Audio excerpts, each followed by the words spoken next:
एक चैप्टर ये भी लगाओ कि पानी पीने से किसने रोका था जाति देख करके, और कौन कह रहा था कि कौन पैर से पैदा हुआ है और उसको शिक्षा का अधिकार नहीं है। इसको भी तो पढ़ाना पड़ेगा इस देश में कि पानी पीने के लिए लड़ना पड़ा। सारे कथावाचक कहते हैं कि हिंदू राष्ट्र बनना चाहिए। बताइए, संविधान के मुताबिक ये मांग है क्या?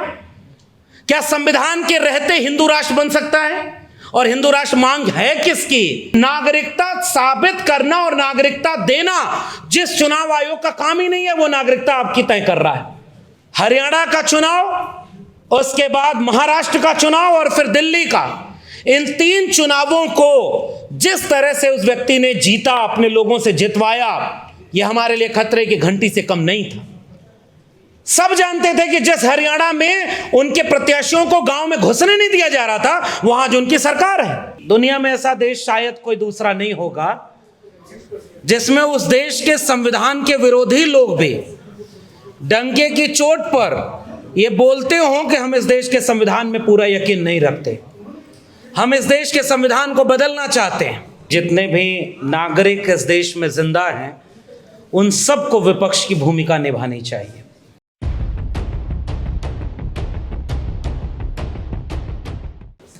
शुक्रिया doctor Suraj Mandal ji. We the people और उन तमाम संगठनों का भी शुक्रिया कि जिस वक्त बोलने पर पाबंदी लगाई जा रही हो अलग अलग तरह से, उस वक्त आप ज़रूरी मुद्दों पर लगातार सक्रिय हैं, चर्चा कर रहे हैं। और आज एक बार फिर से देश की संसद में तो चर्चा नहीं हो पा रही, और जिसे चर्चा करने की सबसे बड़ी जिम्मेदारी सौंपी गई है, वो आज ही हाथ हिलाते हुए विदेश दौरे पर निकल गए। और सत्ता पक्ष ये झूठ फैलाने में जुट गई है कि विपक्ष चर्चा से भाग रहा है।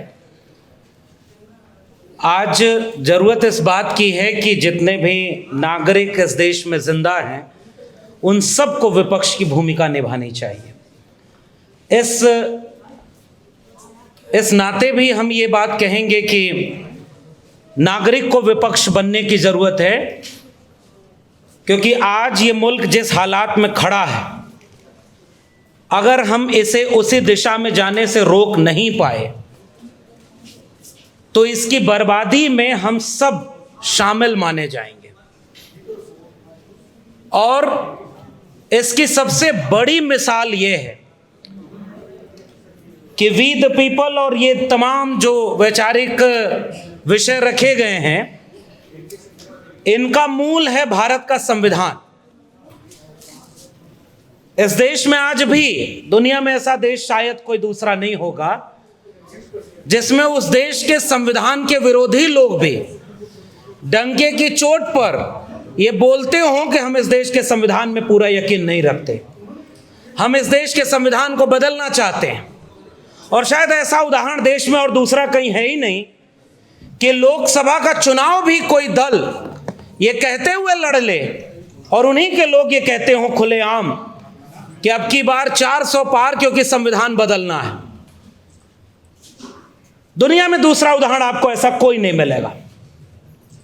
जिस दिन इस देश के संविधान को अंगीकृत, अधिनियमित और आत्मार्पित किया गया, उसके 3-4 दिन बाद उसी ताकतों ने, उसी विचारधारा के लोगों ने उस संविधान का विरोध किया था, उसके खिलाफ लिखा था। और बाबा साहब डॉक्टर भीमराव अंबेडकर, जिनकी अगुवाई में यह संविधान बना था, आप कल्पना करिए कि उनके कद को छोटा करने के लिए अब किसी और को संविधान निर्माता बनाने की साजिश रची जा रही। क्या उस पार्टी के किसी भी ऐसे नेता ने माफी मांगी जिसने कहा था कि अब की बार 400 पार ताकि संविधान में बदलाव लाएं? इसी दिल्ली के जंतर मंतर पर खुलेआम संविधान की प्रतियों को जलाने वालों ने माफी मांगी या उनको कोई सजा मिली? अब इसी देश में एक ऐसा संगठन जो नागपुर का है, उसके सबसे दूसरे नंबर के प्रमुख व्यक्ति कहते हैं कि इस देश के संविधान की प्रस्तावना में सोशलिज्म और सेकुलरिज्म जो 2 शब्द है, समाजवाद और पंथ निरपेक्षता, इन दोनों शब्दों को बदल देना चाहिए। आप उस संविधान से समाजवाद शब्द को बदल सकते हो, लेकिन जिस संविधान के हर एक हर्फ में, हर एक लफ्ज में, हर एक पन्ने पर समाजवादी विचार ही हो, उसे कैसे निकालोगे? समाजवाद कहता है कि 100 से कम न 1000 से ज्यादा, समाजवाद का यही तकाजा। मिटे गरीबी और अमीरी, मिटे चाकरी और मजबूरी, दो बातें हैं मोटी मोटी, सबको इज्जत सबको रोटी। और यही इस देश की बुनियाद में, संघर्षों की बुनियाद में है। जो भी आखिरी व्यक्ति के ताकत की, हक हुकूक की, अधिकार की, सम्मान की बात करता है, वो अपने मिजाज में समाजवादी ही तो है। और आप कहते हो कि देश के संविधान की प्रस्तावना से समाजवाद शब्द हटा देना है। क्या क्या हटाएंगे आप? कल वो जिलों के नाम बदल रहे थे, आज वो योजनाओं के नाम बदलते हैं, और अब वो कहां खड़े हैं इस बात का उदाहरण हमारे सामने। और जहां से मैंने बात शुरू की थी कि स्पेशल SIR कर रहे हैं, विशेष गहन पुनरीक्षण, और जिस वोट के अधिकार को बाबा साहब डॉक्टर अंबेडकर ने हर एक व्यक्ति को देकर संविधान को आखिरी व्यक्ति के अधिकार तक पहुंचा दिया था, अब उस अधिकार पर खतरा मंडरा रहा है। और खतरा क्या, मैं ये कहूं कि वो आपके अधिकार हाथ से छीन लिए जाएंगे। कुछ ही दिनों की देर है, क्योंकि आज ही ये तय होना है कि अगर आप अपने वोट के अधिकार को महफूज नहीं रख सकते, तो फिर संविधान को कितना देर महफूज रखेंगे? आज विषय में लिखा भी गया है कि आज ईवीएम से चुनाव। अब ईवीएम का मसला तो छोड़िए, मुझे आज भी याद है बहुत सारे लोग ईवीएम पर बोलते हैं, सामाजिक संगठन ज्यादा बोलते हैं, लड़ते हैं, काम करते हैं, लेकिन चुनाव हारने के बाद अमूमन नेता बोलते हैं। जब वो चुनाव जीत रहे होते हैं तब नहीं बोलते या कम बोलते हैं। और मैंने ये पहली बार देखा 2024 के चुनाव के बाद कि जब उत्तर प्रदेश से समाजवादियों ने 43 सीटों पर बीजेपी को हराया। अगर वो ना हराए होते तो SIR की जरूरत नहीं होती, सीधे आपसे वोटिंग राइट छीनने के और भी तरीके उनके पास हैं। ये तो हारने के बाद स्थिति है। और उस दिन सपा के राष्ट्रीय अध्यक्ष ने संसद में ऑन द रिकॉर्ड बोला था कि अगर मैं 80 की 80 सीटें भी जीत जाऊं तब भी ईवीएम पर मुझे यकीन नहीं है, हम अगर इसी से जीतेंगे तो भी इसे हटाने का काम करेंगे। मुझे लग रहा है ये सबसे जरूरी मसला था। आप चुनाव जीत जाएं तब ईवीएम सही है, आप चुनाव हार गए तो ईवीएम खराब है, इस पर बाकी लोगों का भी यकीन नहीं होता। इसलिए मैं उन तमाम संगठनों को ज्यादा क्रेडिट देना चाहता हूं जो रोज ईवीएम के मुद्दे पर आम जनता के सामने लड़ाई लड़ रहे हैं।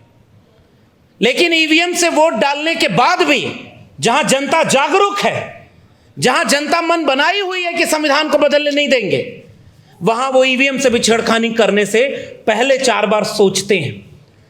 2024 के चुनाव में संविधान बचाने के नाम पर आत्मविश्वास छीना गया एक व्यक्ति का, जो खुद को संविधान से ऊपर समझने लगा था, जो चाहता था कि उसके ऊपर न कोई संस्थान है, न कोई पद है, और न वो संविधान से चलता था। आज 2024 में जिन लोगों ने उनको पूर्ण बहुमत होने से रोका, हरियाणा का चुनाव, उसके बाद महाराष्ट्र का चुनाव और फिर दिल्ली का, इन 3 चुनावों को जिस तरह से उस व्यक्ति ने जीता, अपने लोगों से जितवाया, यह हमारे लिए खतरे की घंटी से कम नहीं था। सब जानते थे कि जिस हरियाणा में उनके प्रत्याशियों को गांव में घुसने नहीं दिया जा रहा था, वहां जो उनकी सरकार है। कैसे संभव हुआ यह? महाराष्ट्र में नोटबंदी का सारा काला धन जो स्विट्जरलैंड में 2 गुना से 4 गुना हो गया। 100 दिन मुझे दे देना, मैं 100 दिन में अगर काला धन न ले आया तो जिस चौराहे पर बुलाना, अब तो कोई चौराहा ही नहीं छोड़ा, बुलाओगे कहां उसको? झोला लेके चल दिया विदेश घूमने के लिए। और जब जरूरत पड़ी इस देश को कि बाकी देश खड़े हों, दुनिया का कोई देश खड़ा नहीं हुआ। इतना बड़ा संकट, तो फिर इतना झोला लेके घूमते किस बात के लिए रहे? यह सवाल पूछेगा कौन? संसद में पूछा जाता, संसद में वो है ही नहीं। महाराष्ट्र के चुनाव में खुलेआम वोटों को लूटा गया और अब तो नेता प्रतिपक्ष यहां तक बोलते हैं कि हमारे पास सबूत है, जितने लोग वहां की जनसंख्या में नहीं उससे ज्यादा वोटर हैं। आज भी उनकी सरकार वहां चल रही है। नोटबंदी के पैसे से पार्टी तोड़ी, विधायक तोड़े और पूरी पार्टी को तहस नहस कर दिया, जो नहीं झुका, जो नहीं डरा। उसके बाद भी उनकी सरकार है। दिल्ली में यहां के लोग कहते रहे कि यहां वोटर लिस्ट में धांधली हो रही है, आज दिल्ली में भी उनकी सरकार है। और जो लोग ये कहते थे जहां झुग्गी वहीं मकान, दिल्ली में झुग्गियां तोड़ तोड़ के बीजेपी वाले अपना काम कर रहे हैं। ये बात खुल के कहनी होगी। जितना आप विषय रखे हैं, आप अपने लोगों को अगर ये बता नहीं पाएंगे कि इन सब का खतरा आया किसकी वजह से और आज किससे लड़ना है, ये बात तो साफ साफ कहनी होगी ना। और इन 3 राज्यों में चुनाव जीतने के बाद बिहार में उन्होंने ऐसी प्रक्रिया ले दी है कि गरीब, कमजोर, मजलूम और खासकर दलित, पिछड़े लोगों के अब वोटिंग राइट भी उनसे छीने जाने की कोशिश की जा रही। और लोकतंत्र की हत्या के लिए इससे बड़ा काम कोई नहीं हो सकता।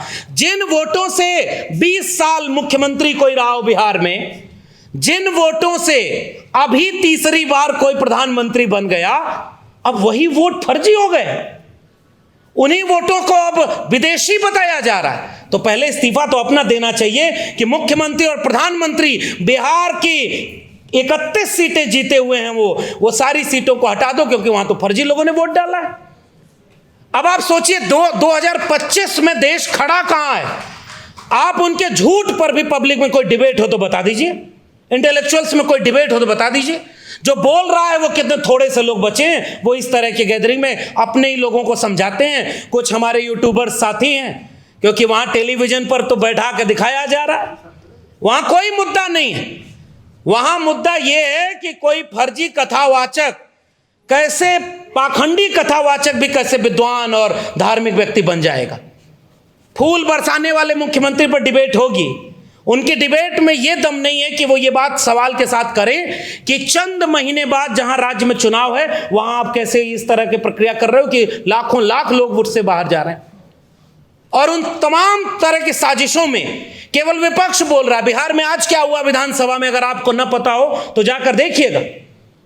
वहां सत्ताधारी दल के लोगों ने चर्चा नहीं होने दिया, और कोई अखबार इस तरह की खबर अब नहीं छापेगा। तो ये वोटिंग अधिकार ही नहीं रहेगा, तो ईवीएम से चुनाव कराओ या बैलेट पेपर से। पहले लोग कहते थे यूपी बिहार में जब सरकार बनी बहुजनों की, तो उन सरकारों को कहा जाता था कि बूथ लूटा जाता है। आज आपके सामने आपका बूथ लूटा जा रहा है, आपका वोट लूटा जा रहा है, और फिर भी यह कहा जा रहा है कि जनता हमें चुन रही है। इसलिए मैं बहुत सख्ती से यह बात कहना चाहता हूं कि अब यह वक्त इस बात का नहीं है कि हम सब में तराजू लेकर तौले कि कौन शुद्ध अम्बेडकरवादी 100% है, कौन संविधान पर खतरा है। न्यूनतम सहमति पर अधिकतम एकजुटता बनाने की जरूरत है कि अगर संविधान बचेगा, वोटिंग राइट बचेगा, तो हम सब आपस के झगड़ों को सुलझा लेंगे। अगर संविधान ही नहीं बचेगा तो बाद में कौन दोष देने के लिए भी नहीं बचेगा कि किसकी गलती से संविधान खत्म हुआ। इसलिए मैं ये बात साफ कह रहा हूं कि बिल्कुल ट्रिगर अलार्म है हमारे सामने, क्योंकि बिहार में अगर ये कामयाबी हो गई और इसी प्रक्रिया से अगर वोटिंग, भाई नागरिकता साबित करना और नागरिकता देना जिस चुनाव आयोग का काम ही नहीं है, वो नागरिकता आपकी तय कर रहा है। और कल तक तो मुसलमानों के ऊपर हो रहा था, मुसलमान कह रहा था कि हम कागज नहीं दिखाएंगे भले जेल में जाएंगे। अब तो वहां के दलितों, पिछड़ों, जिनके बाढ़ में घर बह गए, जिनके लोग वहां पर घर में है नहीं, पलायन कर गए, सब कागज बनवाने में लगे हुए। नंबर तो सबका आएगा साहब, यही बात तो हम लोग इतने सालों से कहते रहे और उसका खामियाजा भुगतते रहे। जलते घर को देखने वालों, फूस का छप्पर आपका है, आग के पीछे तेज हवा है, आगे मुकद्दर आपका है। और उनके कत्ल पे मैं भी चुप था, मेरा नंबर अब आया, और मेरे कत्ल पे आप भी चुप हो, अगला नंबर आपका है। देखो आपका नंबर आ गया। उत्तर प्रदेश में सबसे ज्यादा बुलडोजर किसके घर पे चला? हमारे आदरणीय सांसद महोदय बैठे हुए, हमारे तमाम लोग बैठे हुए। और उत्तर प्रदेश में जो बीजेपी का राज है, वही बिहार में अब आपका इंतजार कर रहा है। अटल बिहारी वाजपेयी का सपना पूरा करना याद आया आपको? और कुछ लोगों को एकनाथ शिंदे बनाने के लिए आगे बिठाया गया। इसलिए मैं ये बात ऐलानिया कहना चाहता हूं कि अगर हम राजनीतिक प्रतिद्वंदी, समाज बदलेगा तब जब बदलने लायक बचेगा। मानवर कांशीराम एक जमाने में आंदोलन चलाए, सामाजिक संगठन चलाए, DS4 से लेके बाम सेब बनाए, बाद में उन्होंने भी ये बात कही कि परिवर्तन की गुरु किल्ली अगर कोई है तो राजनीति है, राजनीति नहीं बदलेगी। और मैं तो कह रहा हूं दावे से, अगर 300 सीटें उनकी पूरी आई होती तब आप देखते कि संविधान की धज्जियां कैसे उड़ाई जाती। सुरेश कैद साहब थे, चाहते रह गए, बाबा साहब की प्रतिमा नहीं लगी, और संविधान बनाने वाले बाबा साहब के खिलाफ डिबेट चलती है खुलेआम। अब ओबीसी समाज के लोगों को भी यह बात समझनी होगी कि केवल दलितों की जिम्मेदारी नहीं थी संविधान बचाना, संविधान बचाने के लिए हम सब की जिम्मेदारी थी, जिनको हक अधिकार संविधान ने दिया था। कथावाचक चले गए यादव, 2 यादव और 1 कठेरिया समाज के, तो बहुत सारे लोगों को यह भ्रम था कि हम तो हिंदू हैं। उन्होंने भ्रम तोड़ा और सीधे वीडियो बना करके कहा कि हमारे बिरादरी के गांव में तुम कथा कैसे कह सकते हो। इससे भी अगर आंख न खुले, और याद रखना, जिसका मुंडन किया गया, जिसकी चोटी कटवाई गई, वो तो अच्छे वाले हिंदू थे ना, वो तो उन्हीं की परिभाषा में थे। उन्हीं के ऊपर एफआईआर दर्ज हो गई है और उन्हीं को पुलिस खोज रही है कि जेल में बंद कर। अब तय करो कि उनकी परिभाषा में आप हो कि नहीं हो, क्योंकि उनकी परिभाषा नागपुर से तय होती है और नागपुर की परिभाषा में संविधान सबसे बड़ी बाधा है। और उनके छोटे भैया जो कथावाचक घूमते रहते हैं, अजीब अजीब कहानी सुनाते हैं और टेलीविजन चैनल वाले बुला करके पाखंड फैला रहे हैं। और उसको एक नेता ने, उत्तर प्रदेश के नेता ने कहा कृष्ण का नाम बता दो, वो आए बाएं करने लगा और कथा कृष्ण की सुनाता है। उसके बाद उसने क्या बोला, ये सारे कथावाचक कहते हैं कि हिंदू राष्ट्र बनना चाहिए। बताइए संविधान के मुताबिक ये मांग है क्या? क्या संविधान के रहते हिंदू राष्ट्र बन सकता है? और हिंदू राष्ट्र मांग है किसकी? किसका रिश्ता है नागपुर और बीजेपी के मुख्यालय से?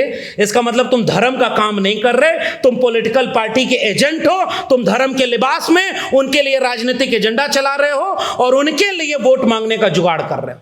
ये बात तो हमें खुल के कहनी होगी। संविधान को इस तरह से खतरा है।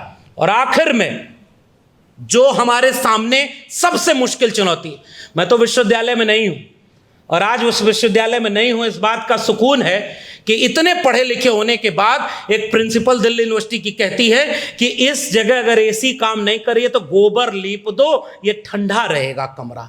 सुकून है कि मैं उस विश्वविद्यालय में फिलहाल नहीं। मुझे शर्म आती है कि जो लोग पढ़ लिख करके ये हाल है, गाय गोबर गौमूत्र से आगे नहीं बढ़ पा रहे, वो विश्वविद्यालयों को दुनिया की टॉप रैंकिंग में कहीं आगे कर पाएंगे क्या? तुम यहां बर्बाद कर दिए शिक्षा व्यवस्था को। और हम 2020 से बोलते रहे पूरे देश में कि न्यू एजुकेशन पॉलिसी जो आई है, यही प्रोफेसर रतनलाल, सूरजमंडल, तमाम लोग होंगे, हम लोग लड़ाई लड़ते थे कि बचाओ अपने स्कूल कॉलेज विश्वविद्यालय को, क्योंकि क्लोजर की पॉलिसी आई, मर्जर की पॉलिसी आई, फंड कट हो गया है। 2014 में इस देश की टोटल जीडीपी का 5.6% एजुकेशन बजट था, 2025 के बजट में 2.6% है। बजट आधा हो गया शिक्षा पर खर्चा का। और जब शिक्षा बर्बाद हो रही है तो आज उसका रिजल्ट सामने दिखने लगा। उत्तर प्रदेश का मुख्यमंत्री 27,000 से ज्यादा सरकारी स्कूल बंद करवाने पर लगा है और 27,000 से ज्यादा कंपोजिट ठेका की दुकान खुलवा रहा है, ताकि देसी दारू और अंग्रेजी दारू भी एक ही दुकान पर मिलेगी और आपके गांव में दारू की दुकान रहेगी, लेकिन आपके गांव में सरकारी स्कूल नहीं रहेगा।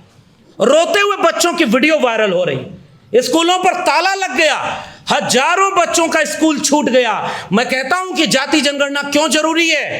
ताकि एक बार जनगणना हो जाए कि ये जब बच्चे स्कूल से बाहर हो गए, ये 90% से ज्यादा SC, ST, OBC और माइनॉरिटी के बच्चे हैं, इसलिए इन स्कूलों को बर्बाद किया जा रहा है।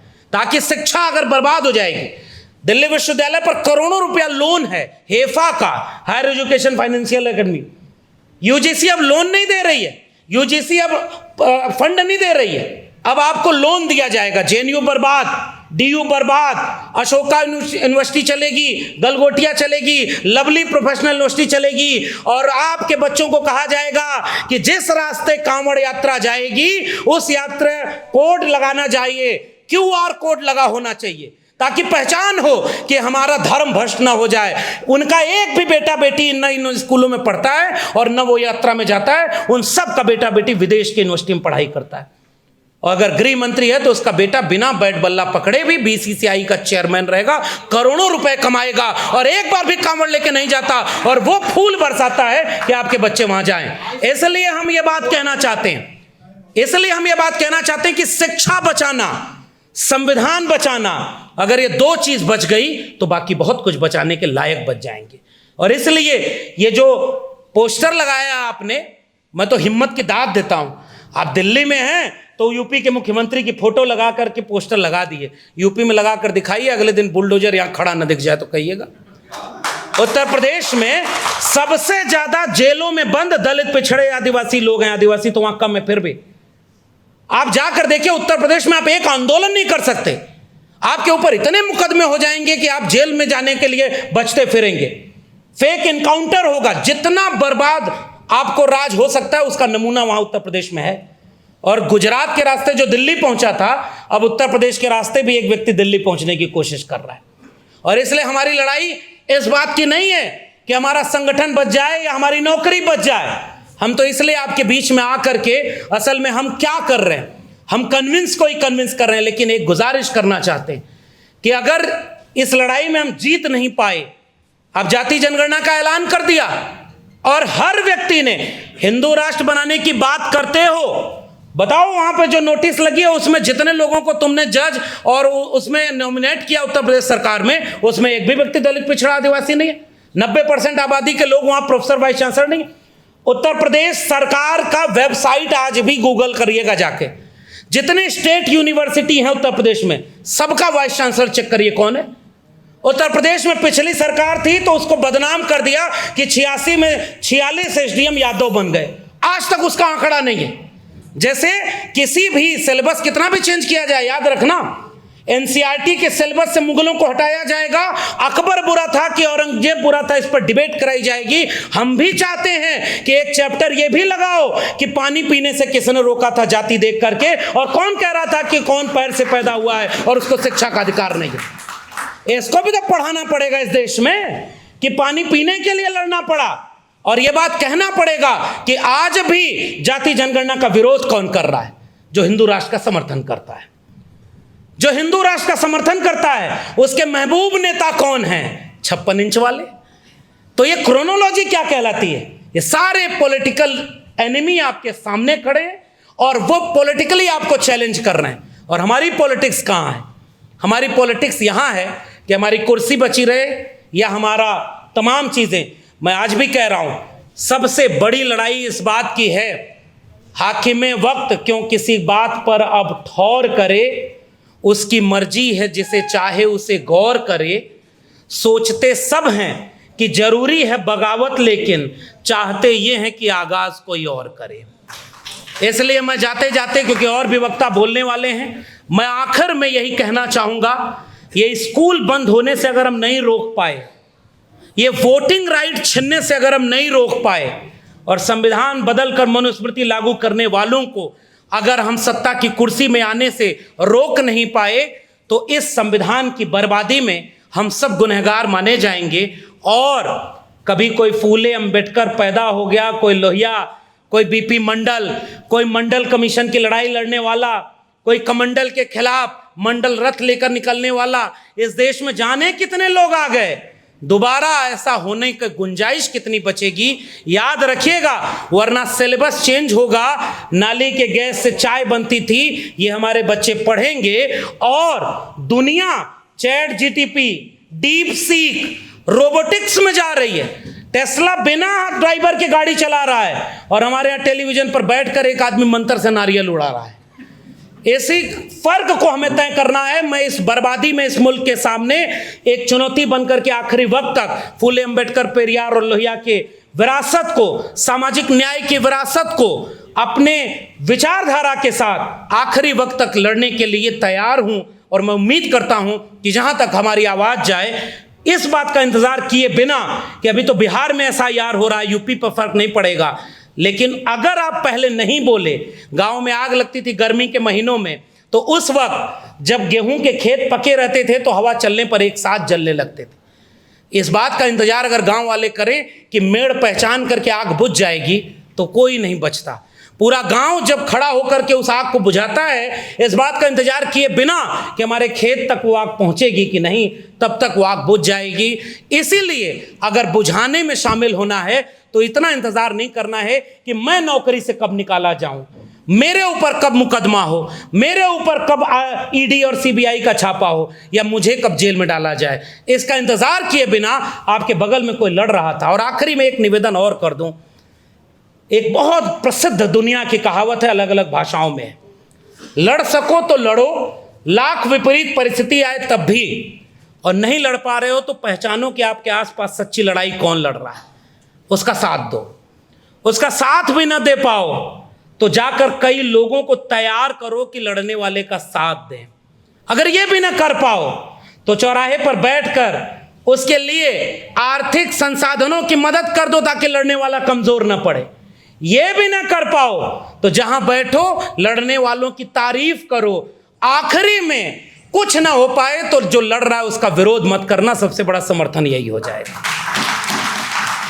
और इसीलिए मैं चाहता हूं कि हम न्यूनतम सहमति पर अधिकतम एकता बनाने के लिए 90% भारत जो गरीब है, जो भुखमरी का शिकार है, जो 1% आज भी 76% पर कब्जा है और 81 करोड़ लोग 5 किलो अनाज पर जिंदा है, ऐसे भारत को एकजुट करें, न्यूनतम सहमति पर एकजुट करें ताकि ईवीएम हटे, ताकि कॉलेजियम सिस्टम हटे और ताकि निजी क्षेत्र में भी आरक्षण हो। सरकारी कुछ बचेगा ही नहीं तो निजी में आरक्षण कहाँ से लेंगे?